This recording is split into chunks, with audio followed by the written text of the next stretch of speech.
GST ह्रास पर सामग्री उपरे संशोधित मूल्य लिखा बाध्यतामूलक समस्त उत्पादक फैक्टर और आमदनकारी केन्द्र निर्देश तेज नहीं सूचना देते जोगाण मंत्री कृष्णचंद्र पात्र। जीएसटी संशोधन होगा पूर्व सामग्री नुआ दर उल्लेख जरूरी बोली कहते मंत्री। ह्रास पाई जीएसटी अनुसार दर लागू होगा आवश्यक अटे। चलित वर्ष डिसेम्बर शेष सुधा निर्देशनामा लागू हो पुराणा मूल्य को न लिभाई ता पाखरे नुआ मूल्य उल्लेख रहिबो। चलित वर्ष डिसेम्बर शेष सुधा किंबा स्टॉक शेष हेबा जाए उक्त निर्देशनामा लागू हेबो।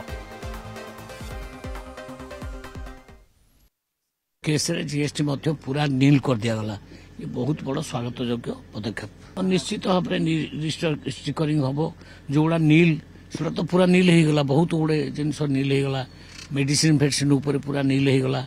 बहुत भल कथा बढ़िया डिसीजन नहीं माननीय प्रधानमंत्री। निश्चित आम विभाग तरफ पूरा स्वागत करा पूरा आम सरकार पूरा आम स्वागत कर लॉस आउ प्रॉफिट कथा पड़ी नहीं पड़ी जनरल पब्लिक सुविधा कथा माननीय प्रधानमंत्री जो डिसीजन नहीं साधारण नागरिक मान गरीब लोक कहा लाभ क्षति गुड़ा डिसीजन नि